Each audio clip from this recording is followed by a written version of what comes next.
Hello and welcome to the PropsClear podcast. I'm your host, Jillian Angeline. We're talking all about drones and about improving public perception surrounding the unmanned aircraft. These episodes are for informational, educational, and entertainment purposes only, so none of this constitutes legal advice.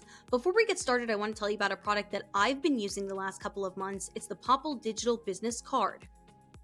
Instead of carrying around stacks of business cards to share with people that you meet, this business card gives you a QR code that you're able to share with people with just a tap onto their phone. They also sell accessories like bracelets with the QR code on them as well. If you use my code Angeline, ANGELINE, you can get a discount on your purchase. Now fasten your seatbelts and let's get started. Today's guest is Alex Vanover. He's a professional drone racing pilot, and he's the 2019 Drone Racing League World Champion. So Alex, thank you so much for joining me, but we're going to call you Captain Vanover for this episode because that's your stage name for the drone racing world. And since we're talking all about drones, it's a perfect segue. Talk with me first about what got you into drones. I think the beauty of all of this is that, when you talk about improving public perception about unmanned aircraft, the minute something becomes a sport, I think it really unites people behind something. So what made you say, I'm going to not only fly them, but fly them for sport? Yeah, so that's a great question. Well, thanks for having me again, by the way. Excited to be here this morning. When I started flying, it wasn't with drones, it was with remote control airplanes. That was something that my dad and I did a lot when I was a kid. We would walk across the street in Coppell, Texas, go have some, good father-son time together. Over the years, these like home-built quadcopters became more popular as FPV, which stands for first person view, became more readily available to the average public. And so, of course, I thought it was really cool when I saw those videos online of people, flying around in the woods. It looked like pod racing out of Star Wars. So, of course, I wanted to get into it. And so I looked up drone racing. And at the same time, my dad and I saw a TV show, which was actually not a TV show. It was a drone racing league for the first time back in 2015. We were just scrolling through the channels on the TV. And when I saw that, it was just like a light bulb went off in me. Like, I want to be a drone racing pilot. And so looked up how to get into drone racing, found some actual local drone racing clubs, which again, I didn't know all this was a thing. It was all kind of just forming at the time. And just started getting involved. I was, the youngest person out there. Most of the other guys were 20, 30, 40 years old or up. I was just this, 16-year-old kid out there whose drone barely could fly because, I was using whatever kind of money I had from mowing lawns and stuff to be able to put something together just for it to break on the first lap. But that was part of it. That's just part of the story, and it was through that and through hard work and whatnot. And both of my parents supported me that eventually I worked my way up in the drone racing world and got to where I am today. And he's being humble because he's not only flying, racing around the world, but you're also flying in movies. I think you said that you were telling me earlier you were in Europe for Gran Turismo, I believe. So Yep. you're doing high-end movies, and it's the kind of things where you're kind of like a drone pilot stuntman. So you're flying the drone for first-person view through, cars that are exploding and catching on fire, right? Yeah, exactly. Yeah, the filming stuff is so much fun. That's pretty much my day job at this point. And I got into it as a result of racing. COVID hit. Everyone was probably figuring out at my age what they're going to do with their life.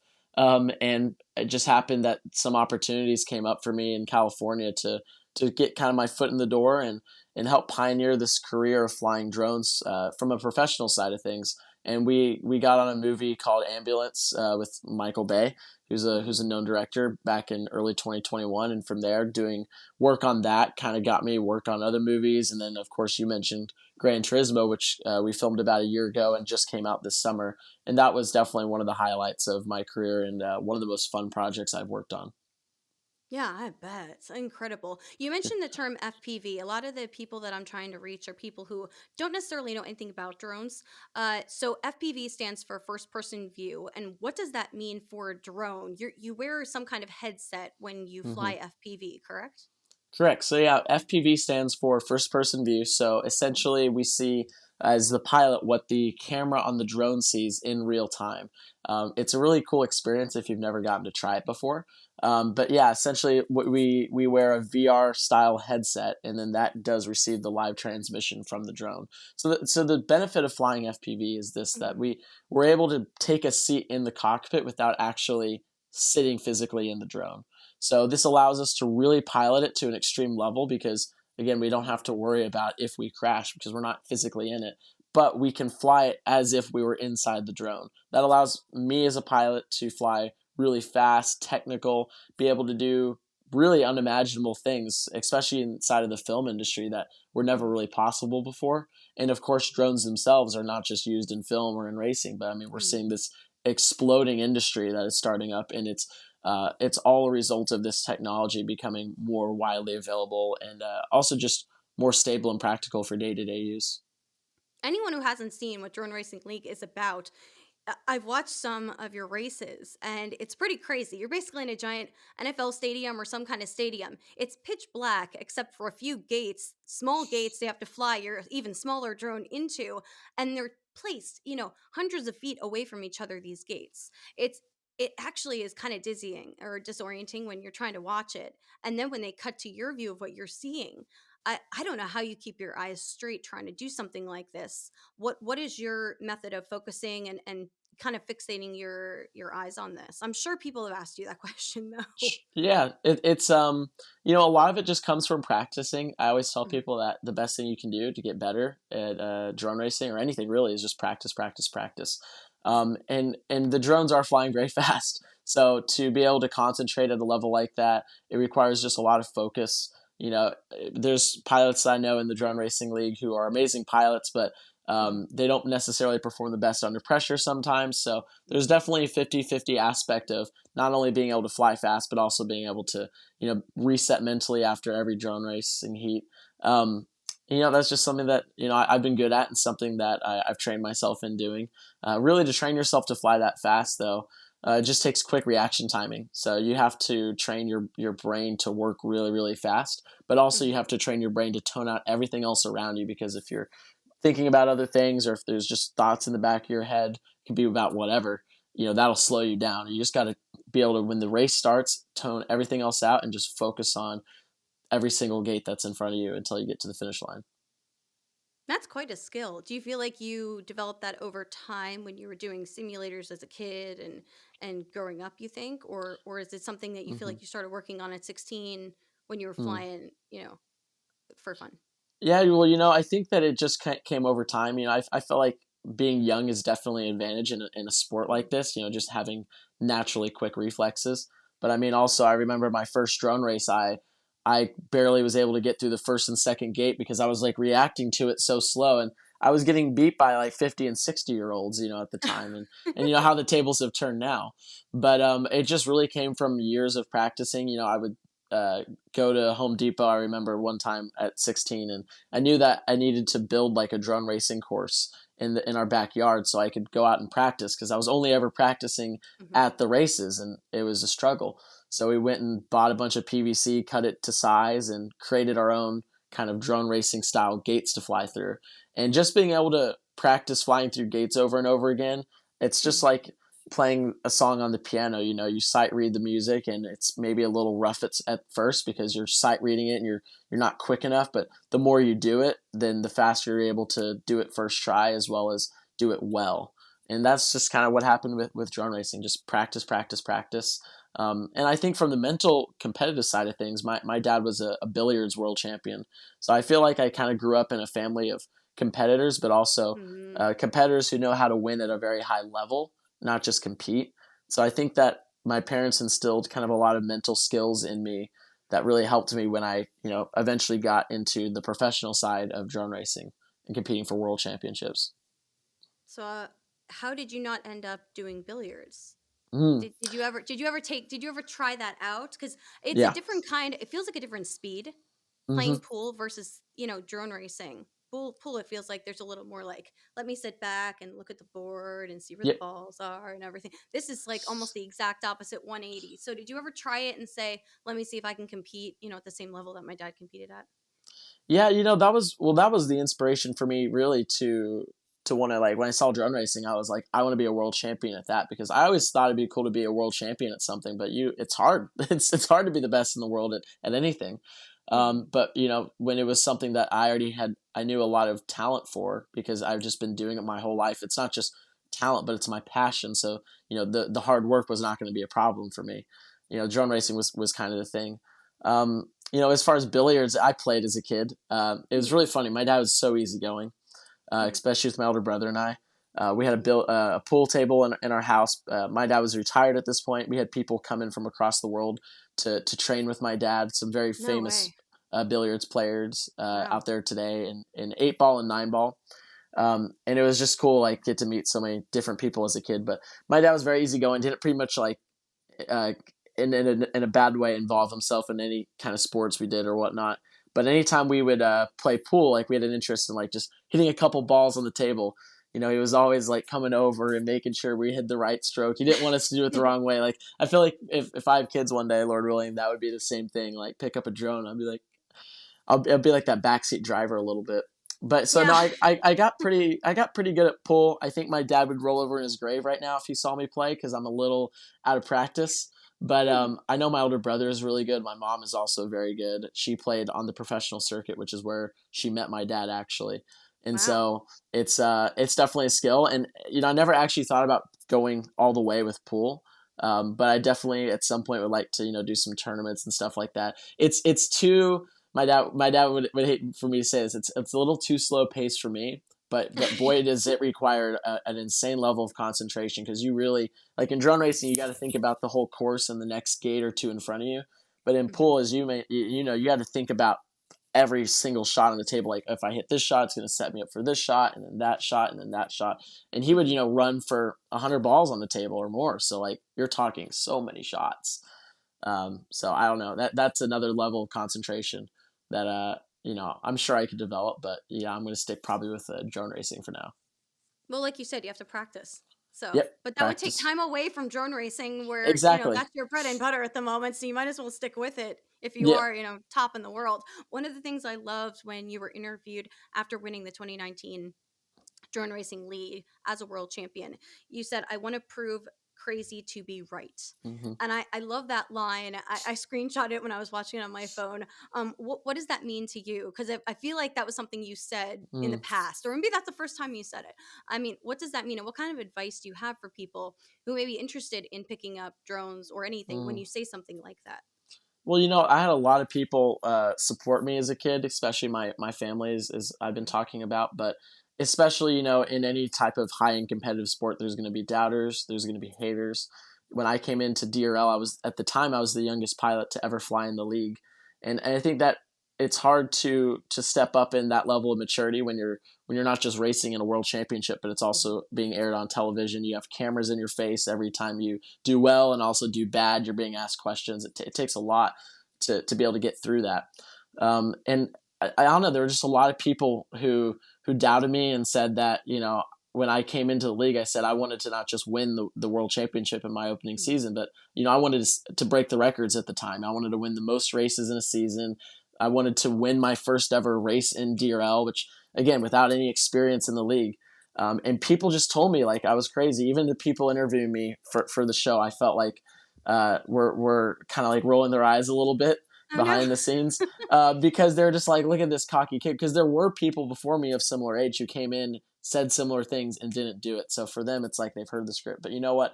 I've always believed in myself, and I Mhm. know how hard I work. And if you can make, if you can learn to block out the external, right? If Mhm. you can learn to believe in yourself, make the internal be able to withstand any of the external, then it's going to be very hard to beat a person who has that down. So that's why I say, I like to prove crazy right, because everyone said what I was going to do or what I wanted to do was crazy, and I just love to prove them wrong. And if there's anything that motivates me to work hard on top of just my love for trying to put a drone on the edge, it's Yeah. also more fueled by people who say I can't do something. I believe that anyone can do anything that they set their minds to, truly. And I think that in that case with drone racing, it was a result of just hard work. Oh, that's amazing. That's something people can take with, other avenues, other industries too, other sports too, taking all that kind of advice that you have.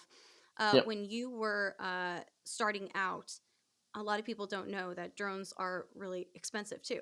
They cost a lot of money. And what you were doing is, when you say that things break, I mean, people normally, when they're flying drones, people get them lost in a tree, they fall into water. But you were, things were crashing all over the place. But you've been able to now build drones yourself. And Hmm. that was one of the first things that I loved hearing from you when I first met you, is you're literally building frames. Yep. You're selling them on your website, Vanny Style. Hmm. So we'll plug that. But tell me, what made you go from, let me race my drones that I'm buying, to let me make a drone myself? Like, do you have manufacturers? Hmm. How does that process work on the back end, to be able to build something like Well, that? it starts with having a lot of connections. Is a big thing. It's When I started drone racing, all about who you know, right? it's all about who you know. And when I started drone racing, I was buying pretty much off the shelf hobby shop style drones. And the problem with those, and the good and problem with those, is that you can pull it out of the box and it's pretty much going to work.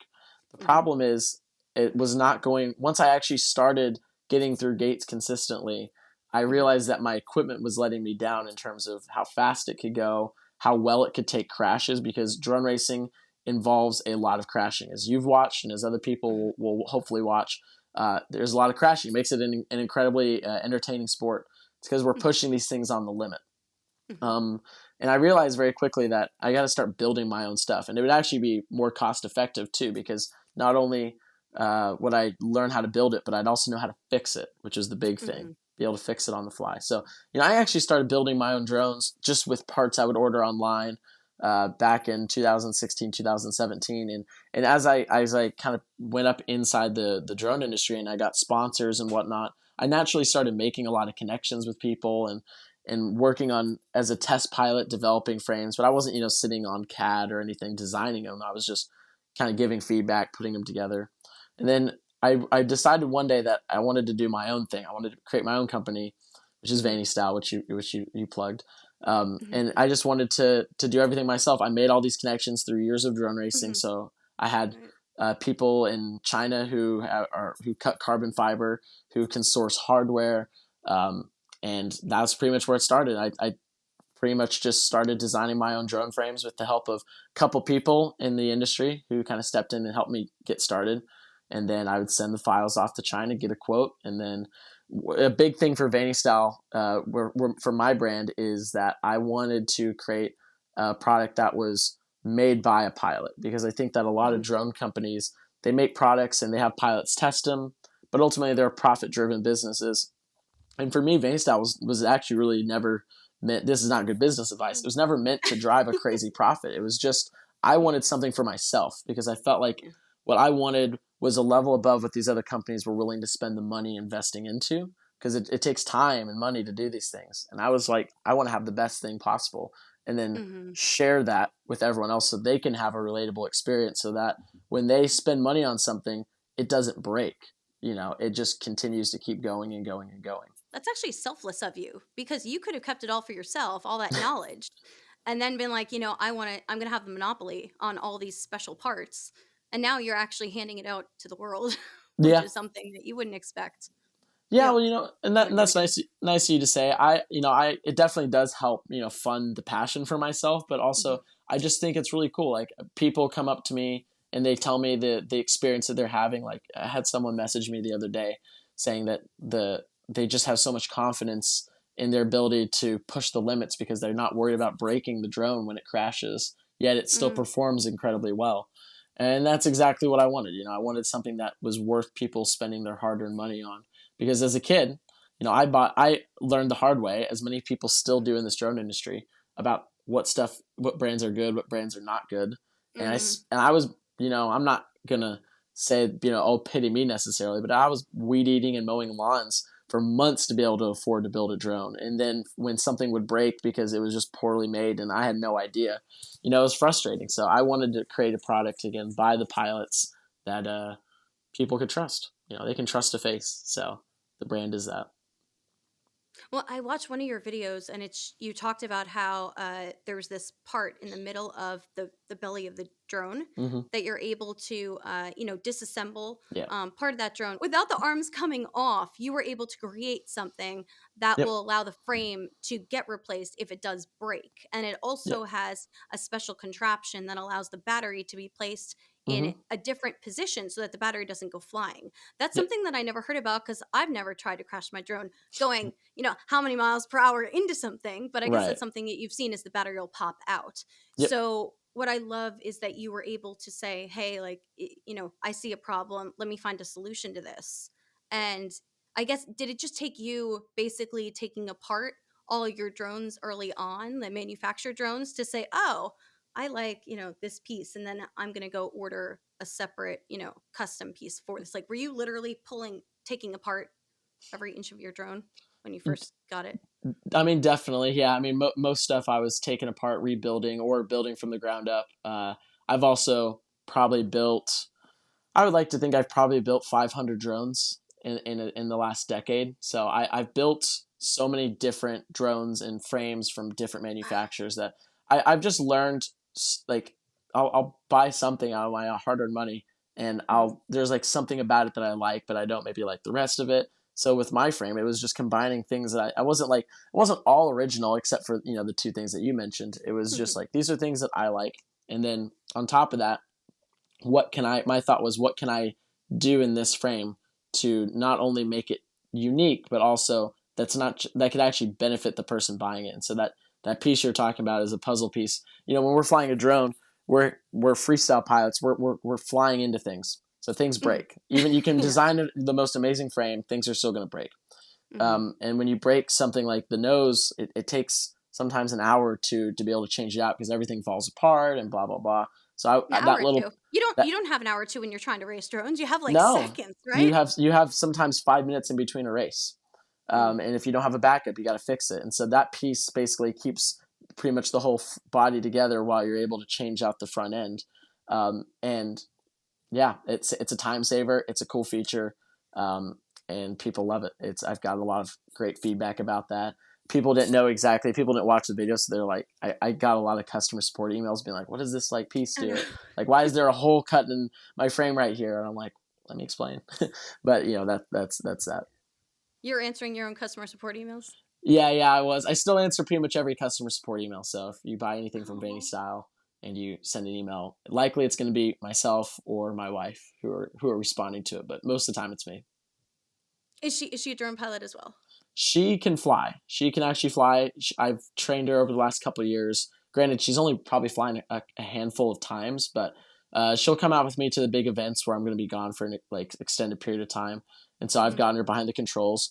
I'd say that she can pretty confidently fly an FPV drone. She's not, flying Wow. through gates or racing at high speed, but she just likes flying around. Um, and so yeah, it's fun to get to like share that with her a little bit as well.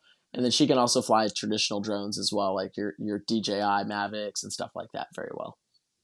You're also a pilot of actual planes as well. I know that I had read somewhere that you were potentially looking into getting your commercial pilot's license as well. Is that Yep. something that you're also aiming for? Yeah, absolutely. It's definitely a little bit on hold right now. Granted, with the film strikes, this would have been the time to do it in the last Mhm. couple months, but yeah, definitely something I have an interest in. I've grown up around aviation. My mom was a school teacher. She worked like 2, 3 jobs or more at times to be able to help fund my passion. So very, very thankful for that. It was no means an easy sacrifice, but that love for aviation stems from a very young age. I got my pilot's license before I got my driver's license, and yeah, I definitely have an interest in getting my commercial license. The reason I kind of waited was because once I decided to kind of make a Mhm. a drone career, it just like Mhm. didn't seem necessary at the time, considering before that it was I wanted to be an airline pilot, go fly for Mhm. American Airlines or something like that. But definitely something I want to do. I think it'd be really cool one day to do some flight instructing on the side as well. So having a commercial pilot's license would allow me to do that. What made you love aviation? What gives you so much joy about aviation? It's a good question. I think what gives me a lot of joy in aviation is just being up in the air and Mhm. being able do, go wherever you want. Just seeing the world from a different perspective. When I was a little kid, I was terrified getting on airplanes, and when I was about 9 or 10 years old, I got a ride in a small airplane, which you would think would be even worse. But it was like a perfect calm day, and when the pilot like let me fly the airplane, I pretty much just flew it straight and level, barely did any banking or whatnot. But it was something, and it was just in that moment, it just was like, oh my gosh, this is awesome.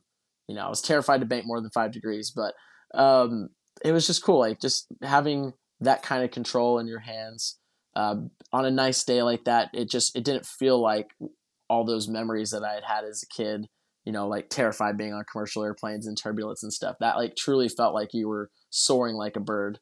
And Wow. so, yeah, that's really where my love for aviation came from. Pretty much from that moment on, it was, I want to fly airplanes. I want to fly airplanes. And then as I got into remote control airplanes, that's where the drones came in. And, I had a balance of the two. My mom learned to fly before she had us. Oh, And nice. so she has these pictures up in our house, and it's of our home and our neighborhood at like 500 feet that she took when we were little. And you see us when we're little in the driveway, like waving up to the plane. Oh, And she's nice. always loved to fly. So I always found that so fascinating, and I'd love to try and learn how to fly an actual plane. Yeah. Drones are fun, but it would be cool just to experience it. I think my biggest Yeah. fear is just having to practice stalling. When they ask you to practice stalling, that's the Yep. thing that I can't get over. But if I can get over that, I'd be like, okay, I think I could learn how to fly. Do you feel any? I know that you've mentioned, and you've talked quite a bit about your father passing away. So I'm so sorry for your loss. That's okay. I believe that was back in 2017. 2017. It's been, what has it been, like 4, 6 years now? Yeah. Yeah. So, do you feel, and you have very strong faith. You talked a lot about the Lord when you won in 2019. When you fly, even your drone, do you feel closer to your dad and God, when you're flying around, a little bit higher up in the sky? You know, I don't know if I get necessarily an out of body experience when I fly drones, but I certainly get a lot of good memories from flying drones. Still, it kind of brings me back to the days, especially when I like go and fly a remote control airplane, which is Hmm. something I don't do a whole lot as much anymore. It's mainly FPV and drones, but anytime I go fly an RC airplane, I still have one that my dad and I would go fly together. So it hangs up most of the time on the wall because I'm afraid to crash it. Um, Oh. but it just brings back a lot of good memories. And my dad was an inspiration to me, just demonstrating hard work, but also, he was always supporting my passion, and that was very evident in the way that he loved my older brother and I. My older brother's a tennis player. My dad supported him just as much as he supported me. Oh. And yeah, so a lot of great memories. It was sad. I always wanted him to see me like win a national championship. I actually in 2017 he passed away, and later that year Hmm. I won the national drone racing championship, and Oh, then wow. 2 years later I won the world championship. And I just Hmm. was, if you watch it, I was just full of emotion because I really was doing it for my dad. I really wanted to be a world champion like he was, and so every on the days where practicing was maybe tough because I just wanted to Hmm. go do something else because I was tired. I would definitely use that sometimes as an aspect of motivation. Like, anyone can have talent, but hard work gets you anywhere. And so just use the example he set, like hitting, hitting balls every single day, before Hmm. tournaments, as if he was competing and whatnot. And yeah, that's pretty much where, the hard work came from, my passion. When I fly now, it definitely brings back a lot of good memories still to this day. Yeah. When you go through that 2019 competition, Mm-hmm. I think it was 6 different heats, correct? That you went through on that day that you won, correct? Yeah, the day of that one, yeah, it's 6 heats, and then so the way the format works is there's 6 heats and a golden heat in the final. So if you win a race, you get to go to the golden heat. So in the golden heat, it doesn't matter if I've won 5 races going into it. If I lose that Hmm. race, I've lost it all. So it's definitely not sometimes the most fair format, but it's definitely an entertaining format Yeah. because it as a spectator, you could be cheering for the underdog, and he could very well win. The leader could crash out. So yeah, that race you're talking about was definitely uh, probably like the best performance of my career in terms of like Mhm. I was so mentally. I can't think of a time since then where I was just so mentally on it. You could tell you were really dialed in during all, during those heats and during that golden heat. But the minute you won, Like Hmm. you could see like all your emotion, because I think you were mic'd up during Yeah. all those heats and all that, and you could hear it, like you could hear like your voice crack a little bit, and you could see like the emotion come through right after. Like it was literally almost like a switch turned off. Like you Yep. could breathe a sigh of relief after you won. That's exactly it. I remember that night, because the way DRL works is like sometimes we race on the same tracks for different levels that count towards the whole season. So the night before, we were actually racing in the same location, same track, Mm, in front of a live audience, and I had like my family out there. My mom was out there, mm, some people from my school, my older brother, and that was the first race that year where I didn't finish in the top three. I finished fourth, which I know is like, for most people that's like, well, that's still great, but for me, like, well, it just was like my whole family was there, and it just, there was something about that track. Like, it was the first time in DRL, because like the mhm. first two locations I was just dominating, and then for to show up to this one where the world championship's on the line, and it just wasn't like clicking after all the time and effort I put in watching guys who I knew were not working as hard as me to beat me. Mhm. It like really lit a fire into my belly, and people were literally we were walking home to the hotel that night, and people are Mhm. like, Alex, even if you don't win the world championship, you're still going to go down as like the greatest rookie ever in DRL. And I, I literally looked at, I'm not, it doesn't even matter who it was. I looked at them and I said, I'm going to win the world championship tomorrow. Like, I'm not I'm going to win the world championship. And so when I went into that race that you're talking about, I was very stone cold, because I knew Mhm. the only way that I could turn everything around was to just, like I was talking about earlier, tone Blind everything everything else out. out, put blinders Yeah. on, and just focus on what I needed to do. I was watching footage that night of the guys who were beating me, figuring out what they were doing line wise on the track. And so when I finally, in that golden heat as well, the person who had the best chance of dethroning me or stopping Mhm. me from winning, his name was Gab 707. Mhm. He crashed out in like the second gate, and he was the one who was, at the time, he was still the fastest on the track. I think we were like 3-3 going into the final race. Mhm. um, and I remember, because I'm flying, and I assumed it was the other guy that was in the golden heat, because I just was like, Gab wouldn't crash. And again, we're flying with the goggles on, and I hear the controller next to me like click in. Basically, when we're not flying, we like click it into this thing. And it occurred to me in my mind at that moment that that was the person who I knew had the best chance of beating me. So I knew I had Mhm. like the world championship was literally in my grasp. So when I Yeah. finally won, I was like still had to stay stone cold, had to stay focused. But when I won, it was just finally I could let it all out, because I felt like I was like compartmentalizing internally it all for so long. What I love is you say never stop racing. Hmm. You've also pretty much partnered up with extreme meteorologist Reed Timmer, who always says never stop chasing. Yep. Tell me about, you go from flying through gates to flying into tornadoes. Where exactly did that come from? And tell me what that experience has been like, or what made you even Mm. say, I'm going to, on the side, I'm going to go hop in a car and search for severe weather too. Especially when you're afraid of flying as a kid, Yeah. and then you love aviation. That it doesn't seem to mix. So where did tell me about that experience? You've been doing that for the last few years, correct? Yep. And I think that, like a lot of people who are my age and passionate about storm chasing, it all Hmm. started with Discovery Channel watching Storm Chasers. I loved that show as a kid. I watched it with my whole family. So, of course, that's where I saw Reed Timmer for the first time.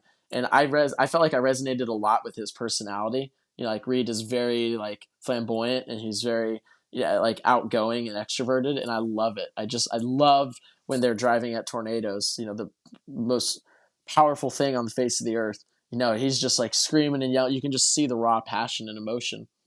And I always truly felt like, in some way, shape, or form, I was going to use drones for meteorology. I didn't know when. And then a mutual connection of ours, Mike Scantman, he was following me on Instagram, and I think he saw that I commented on one of Reed didn't know me at the time. I commented on one of Reed's posts, and Mike saw it, and Mike's like, "What, Alex? You like storm chasing?" Like, and he literally just was like, "Hey, you want to like meet Reed? Like, come out on a chase?" And so I was like, oh, "Absolutely!" It was like a dream come true. So that's when I met Reed. Was I think in 2021, in the like the Hmm. end of the storm chasing season, And I think Reed and I hit it off pretty fast. Once he saw that what I was doing with the drones was going to lead to potential scientific discoveries as well as capturing images that have never been imaginable before. And so we kind of partnered up, and it's obviously hard to fit storm chasing with my schedule of filming and Yeah, also seriously.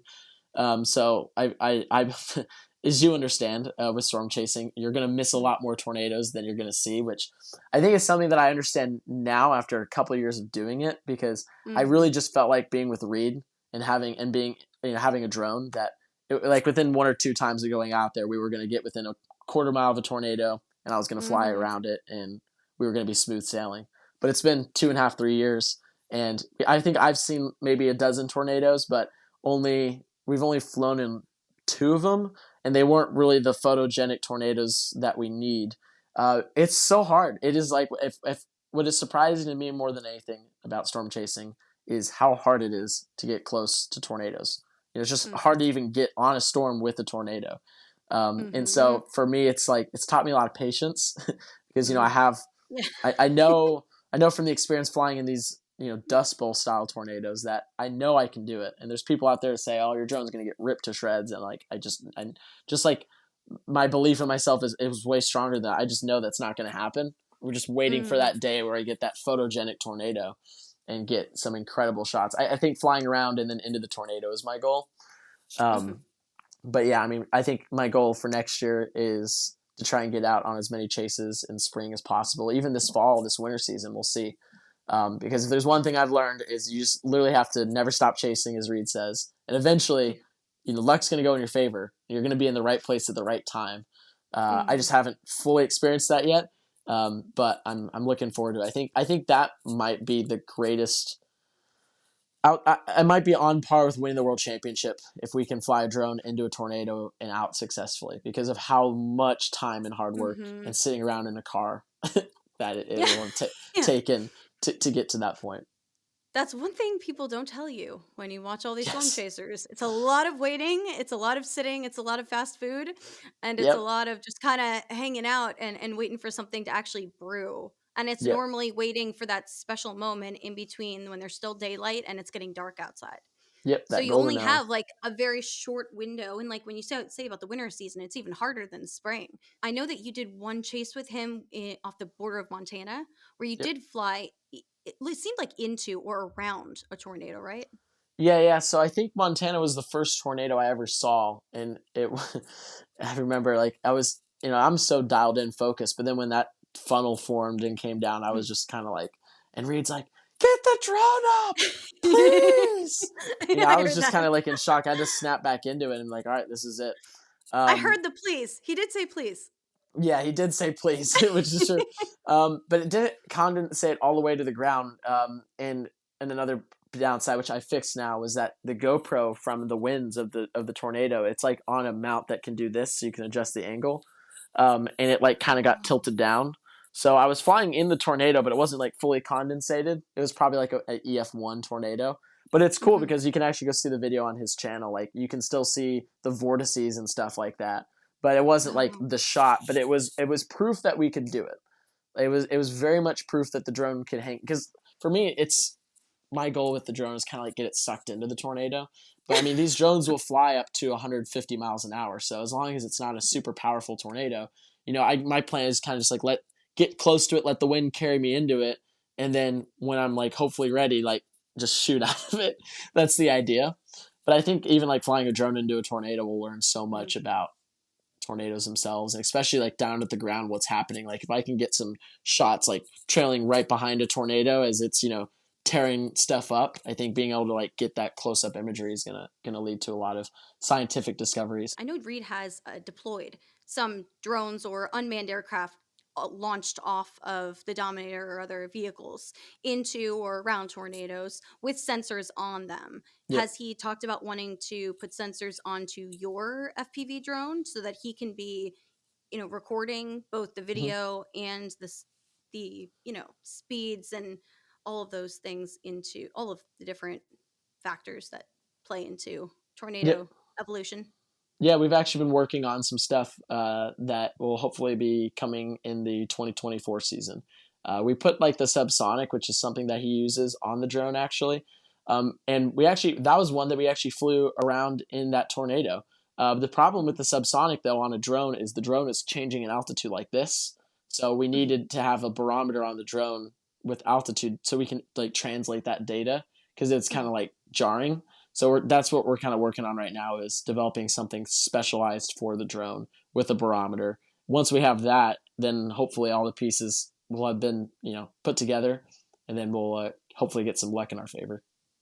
And then you're going to find a way to somehow get that video and get those images and that information back to computer Yep. in the car or something. Well, I think hopefully we retrieve the drone because it's hard to transmit that data live.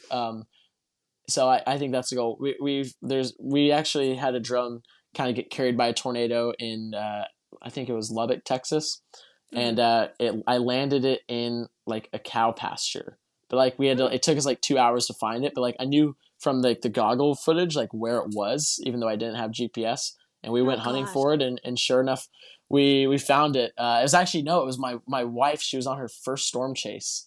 And it's a funny, quick story about that. She came out after we had been on a drought of not seeing tornadoes. I think we chased for 4 days in a row.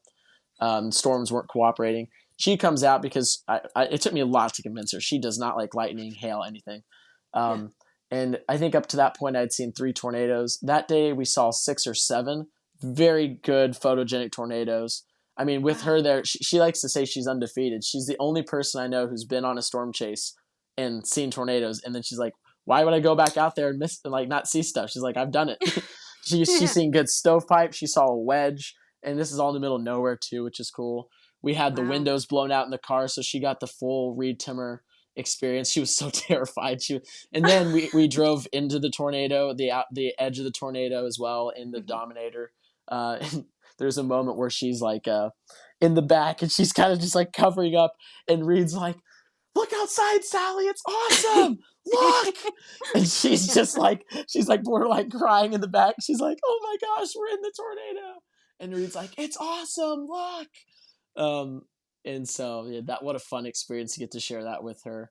And a cool one to definitely think back for on. better or worse, you got to share it with her. For better or for worse. She'll remember that forever. Yeah, she said she wouldn't do it again for sure, but but definitely she did one thing. She said that she feels safer knowing that I'm with Reed because even though Reed pushes it, Reed has such an understanding of the tornadoes. He's like sidekick with the tornadoes. Doesn't mean that he's perfect. He never makes mistakes, but if you look at his whole storm chasing career, he very, very rarely gets himself in trouble where he's like, oh no, I bit off more than I can chew. So even though some people think his approach is radical, I think that you have to take it with perspective and realize that Reed hasn't killed himself doing this. And there's a reason for that. It's because he's smart, he's educated, and he knows what he's doing. And I know he's trying to also educate other chasers as well to not just not do what he's doing, but to be safe. And so, I think that it's cool being on the road with him and seeing all of this happen in front of me. It's really inspiring. And I think Reed's a great role model for the next generation. And I think you're able to not only encourage people to race drones, but now you may be contributing to science too, which is pretty cool because you're basically using this unmanned aircraft to push limits in other industries too. Yeah, absolutely. Hopefully that the drone stuff can contribute. I don't think I've been able to contribute much yet, but hopefully the proof of concept is where we're at right now, and we just got to get some luck in our favor and get some instrumentation developed for the drone. And I think we're going to do some incredible stuff that I think will, hopefully my goal is that whatever we can do, lead to help saving lives. And that's the biggest thing. Oh, amen. I like that. My last line of questioning is, you mentioned people who write to you and say, oh, this really helped me, or how that works with your Vanny style drones. But in terms of creating this PropsClear podcast, my goal is to improve public perception. And, what you're doing out in the public, out in the public sphere is doing that directly because people are seeing what drones can do. So do you feel like you've had people come up to you and you feel like you've been able to educate them about this world? Because a lot of people, I've talked about this in a lot of other episodes with others in the industry about, people are concerned about privacy with drone delivery. People are concerned about privacy when the police are using drones. what you're doing is helping to bring Hmm. this industry to the forefront. So what have those discussions been like for you, and what kind of feedback are you getting out in the world? Is it mostly positive? Well, I think what I do specifically, the feedback is very positive because it's like Mhm. just exciting and cool. But I think when we talk about drones, people think surveillance. They think hopefully, good things though, like drone delivery, is something that I think is going to become more widely popular and available. Especially to let me just backtrack and say it like this: people are scared about their privacy, and I totally understand that. Uh, I think that the more people educate themselves on drones and the more we as drone operators and companies educate the public, I think Mhm. that public perception is going to change very quickly, and there's going to be more trust. Of course, like anything, it can be used for evil, but the reality is a drone's not quiet. If you're like if it's hovering outside your house, you're going to hear it most likely. We're not talking these government military drones. We're Mhm. talking pretty much home built aircraft that make noise. They're not that quiet. Um, Mhm. I think that there's so many good use cases. I mean, think about a drone that is flying into a burning house that it can Mhm. survey the house before a fighter goes in there. I mean, these are applications that are literally in use right now that people just don't know about because the media also like sometimes latches onto the bad stories and kind of feels those. And in other cases, I know SWAT teams are using drones to survey buildings for bad guys. Uh, from a more practical perspective, you have an old couple out in the middle of nowhere that has to drive an hour into town to get their groceries, to get their medicine. Mhm. When a drone can deliver that super eco-friendly, by the way, might I add, but also Mhm. quickly and cheaply. It doesn't cost hardly anything to operate these things. They're battery powered. So it's just Mhm. charging up the batteries is pretty much the only cost. So many great use cases for drones. I think once people start to see them implemented more into action as we educate people more, I think public perception is going to change a lot. People are going to be less afraid. I think people are going to, love the idea of using drones more on their day-to-day life, whether it's getting their groceries delivered or who knows, maybe one day we'll have like flying drones with people in them. But I think that's quite a bit down the road. But I think in the next 5 years, the drone industry is going to drastically evolve, and drones are going to be really, really, immersed in the public. Well, I've also heard that Paris 2024 may be using some sort of advanced air mobility vehicle to fly, people around the Olympics. So there Yep. is a possibility that may not be as far into the future as you might think. That's true. You're right about that. I'm in the industry that I'm in. I don't hear as much as some people in other parts of the industry. Um, I do know that the technology is pretty much there. It's just getting it Hmm. more practical and cost effective. Because when you get to that size, it gets really expensive. And And so there's the batteries are the worst. The and the batteries are heavy, and they're going to make it so much harder. That yeah. everyone I talk to is battery power is the big holdup for a lot of these situations. Yep, exactly. But you're right. It's not that far in the future. I think that getting it onto a national scale or like a global scale is probably farther in the future. But actually, the tech happening is, like you said, it's pretty much here, if not right around the corner. I really appreciate Captain Vanover talking with me, telling me about his experiences and career in the drone industry. If you have topics or suggestions for future interviews, email me, angelswings.jillian@gmail.com. That's ANGELSWINGS.JILLIAN@gmail.com. I'll see you later.